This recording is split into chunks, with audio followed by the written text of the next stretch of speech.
Alaska saw its largest earthquake since 2021 this Thanksgiving Day. The magnitude 6.0 quake struck an area about 65 miles northwest of Anchorage just after 8 a.m. local time. There were no immediate reports of significant damage, and a tsunami was not predicted. Some Alaskans took to social media to dub the day Shakesgiving. Oh, that's creative. All right, joining us now live from Sausalito to talk about our weather is our chief meteorologist, Mark Tamayo. Mark, a little hazy out there today. Yeah, that's a really good observation, Heather. Happy Thanksgiving to you. And yeah, the spirit of the air alert in place because of that haze. We have moderate levels here in the Bay Area, so no wood burning allowed for today. A two-day deal yesterday and today, but also just a frigid day out there across parts of the Bay Area. We are live in Sausalito. We check out the view, and we are showing you the graphic right now, but we actually have some chilly conditions across a good portion of the region with still some fog to factor. So another round of a dense fog out there, another dense fog advisory out toward the Central Valley, out towards Solano County for your Friday morning. And there's the chance this could expand to include other portions of the Bay Area first thing tomorrow morning.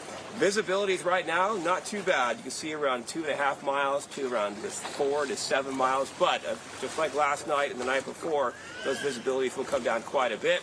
This was the satellite today picking up on all that fog and also some higher clouds. That fog really stubborn here in portions of the Bay Area, and that had a huge impact on the temperatures. Current numbers out there right now for the 5 o'clock hour. We have 47 degrees in Napa, San Jose 54, San Francisco 52, Half Moon Bay in the mid-50s, so still a bit of a chill in the air. You can see the big view on the satellites and the storm clouds up to our north. A rainy day up in Portland and Seattle.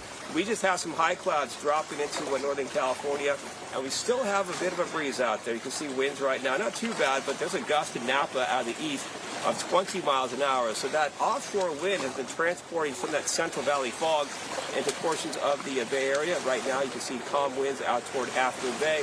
And here's a camera right now looking out across the bay out toward Mount Tam, showing you a bit of some haze out there for tonight. So forecast headlines for tonight, we do have still areas of fog developing, and then tomorrow some clouds in the morning, tonight, and then also into the weekend some clouds in the morning. Skies are becoming partly sunny. A bit of a dry weather pattern is going to stick around, but we are going to see a kind of a change in the overall wind pattern over the weekend, and we'll talk more about that with your forecast update, your full update in just a few minutes. Yeah, but meantime, boy, it's looking really pretty there in Sausalito, Mark. Thanks for bringing us the images there in Marin County. Appreciate it.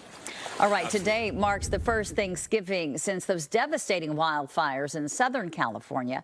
And for many survivors, it is the first holiday without their homes. Reporter Nick Garcia with our sister station in Los Angeles, catching up with a family in Altadena who is creating new holiday traditions this year.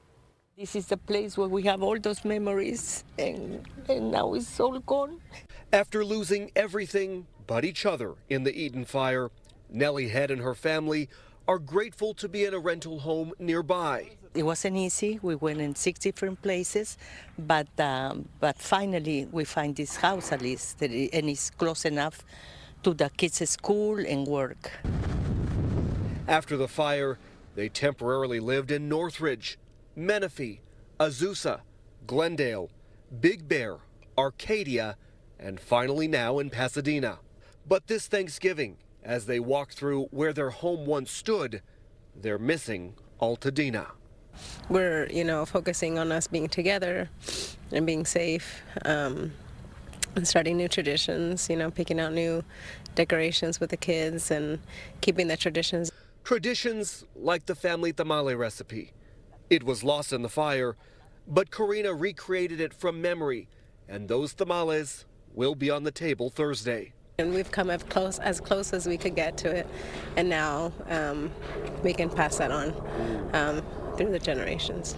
The family is looking forward to returning one day, and for a sign of hope, they're thankful they don't have to look far. A neighbor is already rebuilding. Great to see that rebuilding underway there. That was Nick Garcia reporting for us. The effort to rebuild Altadena and the Pacific Palisades continues all across the region. In fact, the first home rebuilt after the Palisades fire was just unveiled earlier this week.